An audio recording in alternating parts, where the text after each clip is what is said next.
Have you ever wondered if you have the personality of a criminal? Well, some recent research may shed some light on what makes your local troublemaker tick in this week's segment of Psychology, Period. I'm your host, Rafferty Dahl. To first understand personality itself, we can use the analogy that mood is like your day-to-day changes in weather, and your personality is more like the climate. So climate is relatively stable over time, like how countries close to the equator are almost always hot, and then countries further away from the equator are almost always cold. So very similar to personality, where you can be angry one day and happy the next, but over a longer period of time, you present a certain way naturally to others. So for your local troublemaker who may be breaking into cars for fun or getting into fights with strangers, criminal activities like these can be labelled as antisocial behaviour.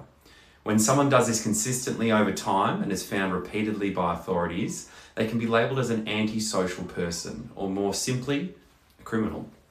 However, it is important to note that all criminals are antisocial people, but not all antisocial people are criminals. The distinction here is that the very essence of being a criminal is a person who is going against what is seen as normal in society, but to the point where it breaks the law. The grey area that currently plagues psychological researchers is how personality and criminal behaviour are linked. If you've ever watched interviews with ex-prisoners or documentaries of criminals, some can appear naturally angry, reserved, and some can even appear happy.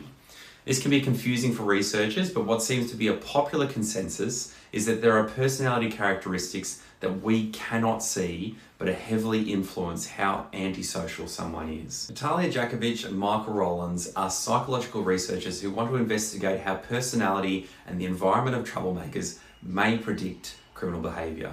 They propose social learning as a potential explanation for the grey area between personality and criminal behaviour. However, before we dive deeper into their proposed solution, you need to learn about concepts called differential association theory and the dark triad.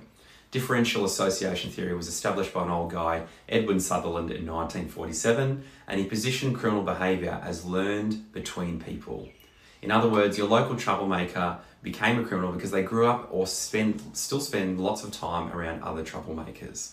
As they say, birds of a feather flock together, and fellow troublemakers are more likely to teach each other how to break into cars because they're rewarded in more ways than just camaraderie. When looking at a troublemaker specifically, I referenced personality earlier.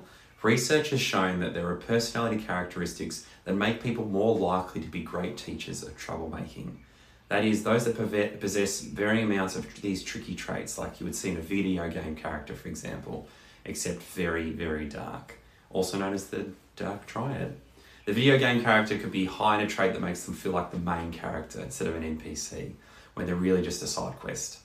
They could also be high in a trait that makes them want to use anyone to achieve their next goal. And finally, they could also be high in a trait that doesn't make them feel bad if they hurt others. Any mixture of all three would make a great video game villain, or, unfortunately, a criminal. So now that you've met the two main suspects, your environment and your personality, this study wanted to see which one actually has more power when it comes to predicting antisocial behaviour.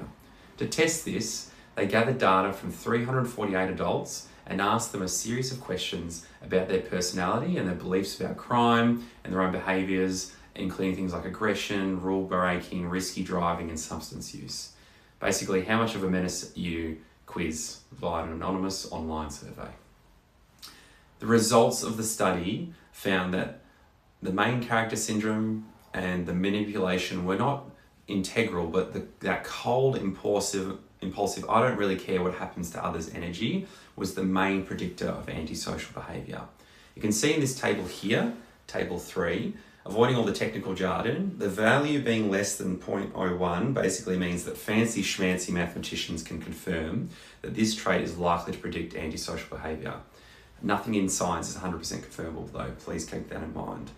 Even though the other two numbers are above 0.01, it's okay because together their other traits still predict antisocial behaviour. This remorseless trait is also technically referred to as psychopathy, and being the strongest predictor, the researchers then split it into two types.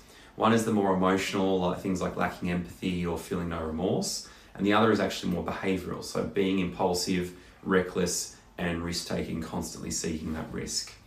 So avoiding the boring technical jargon again, you can see in table 4 that because there is less than sign after the lifestyle features here, again, fancy schmancy mathematicians can confidently suggest impulsivity and risk-taking are better predictors of antisocial behaviour compared to feeling no remorse. Put simply, actions speak louder for troublemakers.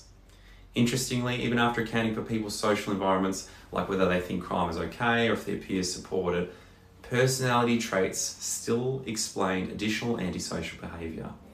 This really means it's who you hang around and also who you are. Most psych research, hopefully, critiques itself, much like an artist views and critiques its own painting on what to improve on the finished product.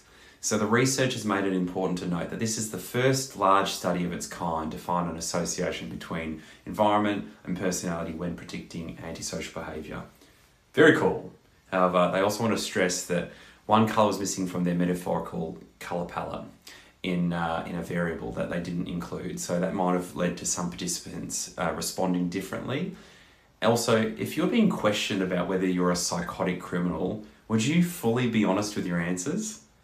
While you're pondering that question, that was another hurdle for the researchers. And finally, the majority of participants were filling out their questionnaire probably in their working from home jammies and not rotting away in a prison cell. So this is another problem that researchers faced, as it's very rare for antisocial types to self-select into antisocial personality research. Yet I've never met your mother. Or if someone has a personality that leans towards risk-taking and low empathy, and they're surrounded by people who normalise or reward bad behaviour, that's the perfect storm. That's how your local troublemaker isn't just randomly acting out. They're the product of both their internal wiring and their external world.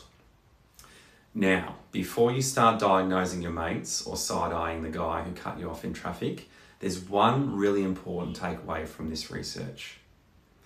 A better understanding of the relationship of these traits and their interaction to particular environments can help policymakers, therapists, and other researchers and clinicians to better target your local troublemaker before they break into your car, and also helps them reform these troublemakers so they can manage their own troubles and they're less likely to break into your car in future.